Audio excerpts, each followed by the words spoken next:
Well, I'm a train nerd and I love anything to do with trains anywhere in the world. And I'm going to be speaking now to Kevin Pollard, who is the product manager of Railway Adventures. And Railway Adventures do exactly as they say. They have incredible rail journeys all over the world. And today we're going to talk about a particular one. It's called the Singapore to Siam Tour, which leaves on the 18th of November 2024. I know this area well. Kevin, welcome. Thank you for participating here on Please Tell Me Where to Go. You have a job that I envy, I think, just organising train trips the whole time. Oh, it's brilliant. Good to be with you, Steve. And yes, my name's Kevin Pollard from Railway Adventures. We do rail-themed tours all around the world. Scott McGregor, the rail man, you may have heard of, your listeners. Yes. Is the owner of the company and tour leader as well. He's a very adventurous man. And he's a very nice man. He'd be a great tour leader because his knowledge, but it's also his personality, because he is a former actor. I know back in the 80s and the 90s, he was making lots of films and in various TV shows, etc. So he's got a great personality too. That's right. He was on Better Homes and Gardens for many years, running the program there with these tours all around the world on railways. And he started the company Railway Adventures about 12 years ago. So we do tours to about 60 countries all around the world, a lot of Australian tours, but plenty in Asia. In Europe, all on local trains and heritage trains. We do steam trains, diesel trains, coal trains, the whole lot, charter trains to experience a country from the window of a train. But I'm here to talk about a new tour that we've got from Singapore all the way through Malaysia to Bangkok, which is a 19-day tour, which is along one of the most famous railway journeys in the world, Singapore to Siam, it's called. Singapore to Bangkok is the railway line.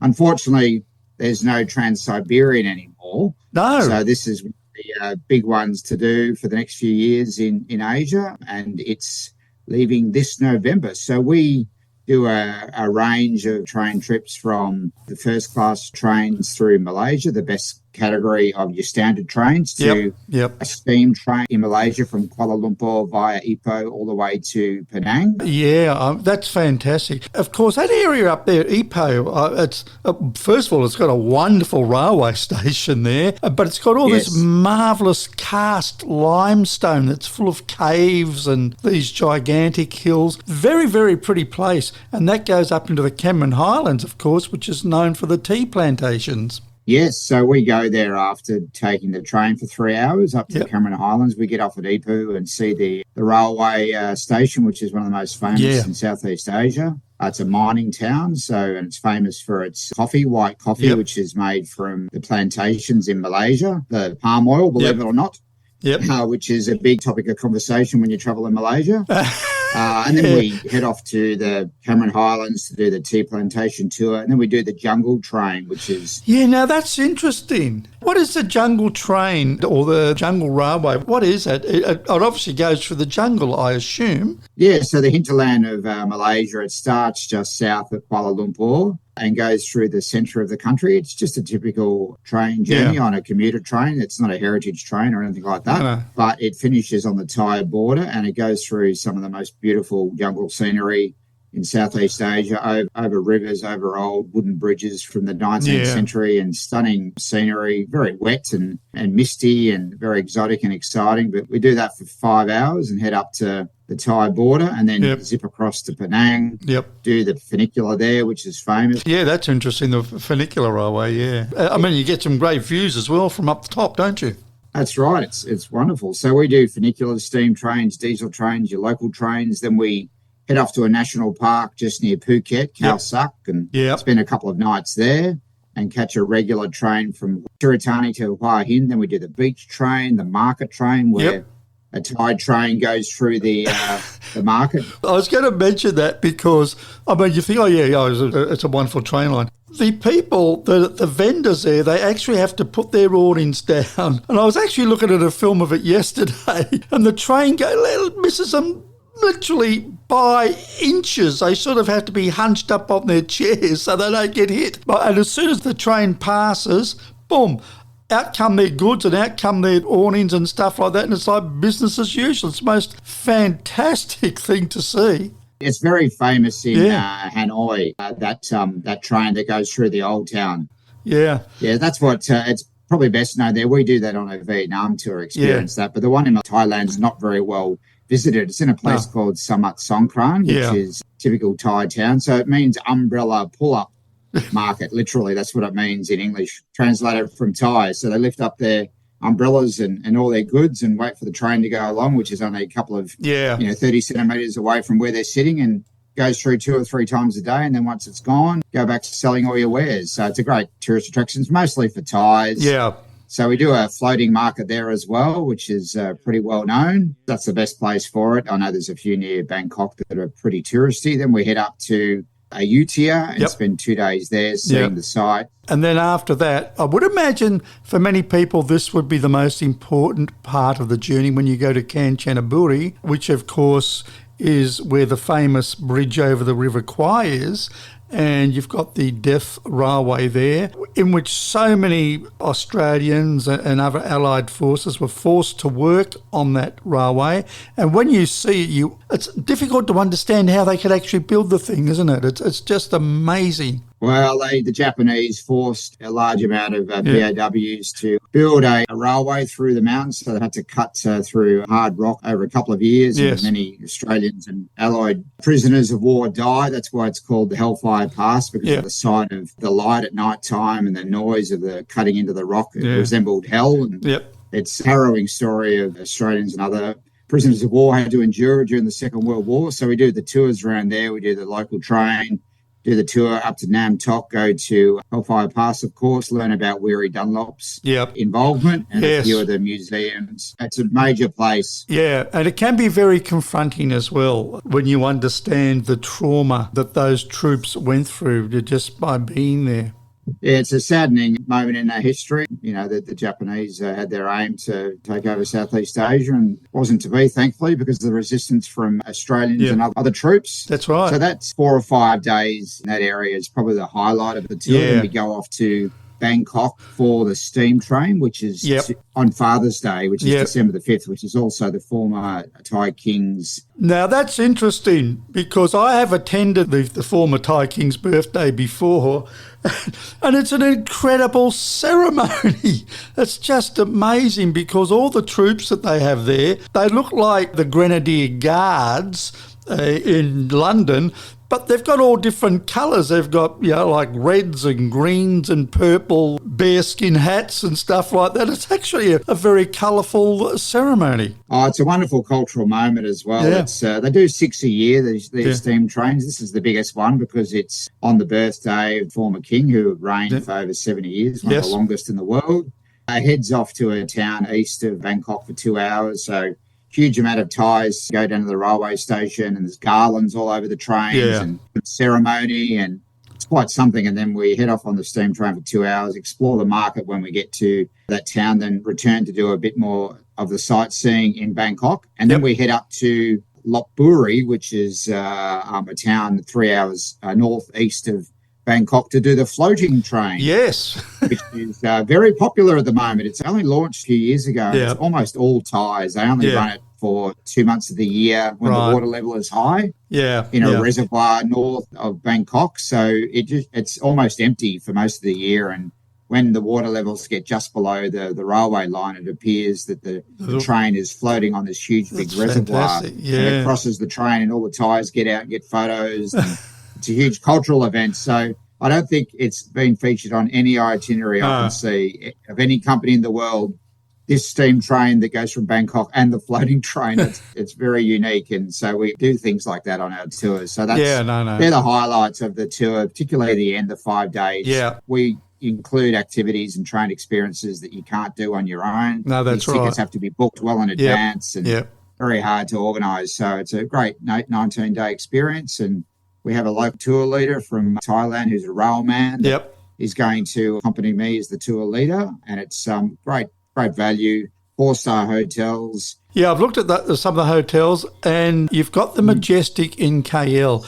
That is one of the world's loveliest hotels, I think. And it's really, really close to the former KL station as well. So you can nip across there and have a look at that magnificent station too. Well, yes, we do that when we're in KL. There's only a few former railway hotels left on that route. There used to be one in Ipoh, but it's no longer, and Bangkok and Penang, Singapore, and they had, these stylish bars, heritage bars from the colonial times, and Majestic Hotel is one of the only ones left. So we go there and, reminisce in the old bar to remember what the days used to be like all those years ago. But, that's right.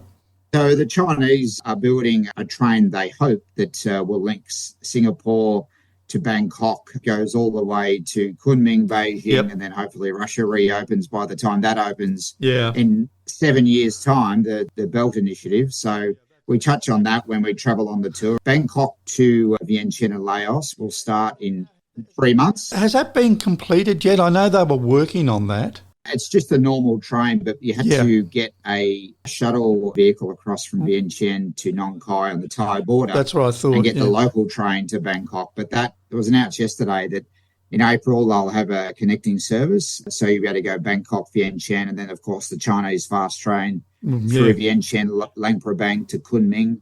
In China, the Chinese built and started 18 months ago. And if you're going to ever do that, the journey from Kunming to Chengdu is quite an amazing journey as well. Oh, the fast trains in China are amazing. So we're going to do a rail tour from Kunming through Yunnan province, Lijiang, Dali, Tiger Leaping Gorge, all the way down through Laos on the fast train to Bangkok. That'd be fantastic. 2025. Yeah. As well as a high-speed rail journey around China. So when we do the Singapore to Bangkok tour, we'll be talking about how the Chinese are planning, at least negotiating with the Thai and Lao governments to allow their fast train that they build, not their Thai trains, which are slow and Malaysian trains, right, to have a track all the way through. It's tense negotiations going on, but hopefully that happens. So you'd be able to go from Singapore to Beijing. Russia reopens, Beijing, all the way to St. Petersburg. Wouldn't that be a great journey? That'd be great, The tour departs, I'm assuming it departs in Sydney, or does it actually depart from Singapore on the 18th of November? So it starts in Singapore the 18th, so you have to make your own way there. We don't include flights, but we book flights for a lot of our travellers. Just contact the office and we can book the flight, Singapore Airlines, or whatever it may be. Wherever you are in the world, you can get yourself to Singapore and join the tour. That's right. And it's great value. David Bowden, who wrote Great Railway Journeys in Asia, I have his book. He's a good mate of mine. He's a great guy. Thanks for the introduction. I chatted to him on email just before. He lives in KL, I believe. Yes, he does. Newcastle originally. Yes, he is from Newcastle, yes. So his book, has inspired a lot of railway adventures and tours through Southeast Asia and Asia, as has Richard Barrow. He's known as the trained Thai guide in Bangkok. He's followed him on Twitter and Facebook for years. Some of his posts and stories on his website have given me a lot of impetus to write this tour in the first place. So I've thanked him for his inspiration. He's easily the best known train guy in Southeast Asia, and Matthew Woodward as well, who also writes books in Southeast Asia. So, and it's become popular trains in Southeast Asia, overland and heritage train journeys the last couple of years just before COVID and now. So it's the real boom place at the moment. There are some great trains. I mean, unfortunately, with the situation in Myanmar, some of my favourite train journeys were in Myanmar because they were built by the British, and they're just absolutely gorgeous. I mean, they're pretty slow, but who cares? I mean, you're there for the experience, aren't you? That's what I like about rail travel, is the fact that you get to see what a country's like. If you're flying in and out everywhere, you really don't have much knowledge of the country. But when you travel by train, you're going where the locals go, and that's what I like about train travel. Well, you see the scenery, which is far nicer than via a motorway or flying. You don't see anything. It's easily the most relaxing, romantic and engaging way to see a country from the window of a train. So that's what we do best all around the world. Most of our travellers are sort of between 50 and sort of 75, well-travelled older travellers, and they're well-read. They've been to a lot of countries, and a lot of them have been on many of our tours over the years in Australia and abroad. So we've had a few people that have booked onto this tour that have done some trips of ours. So why not come and join us? It'll be a great adventure. And I think it's the first of its kind that it does that route on local trains.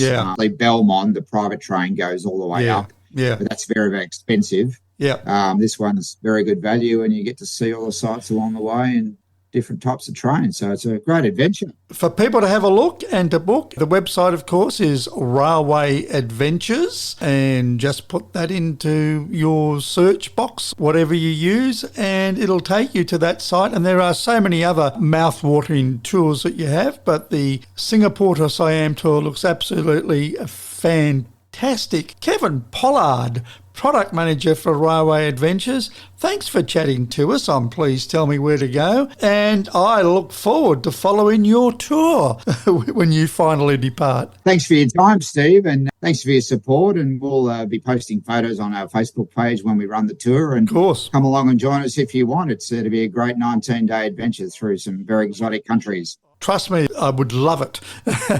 Kevin Pollard from Railway Adventures, thanks for chatting to us. Thanks, Steve, and thanks to your listeners.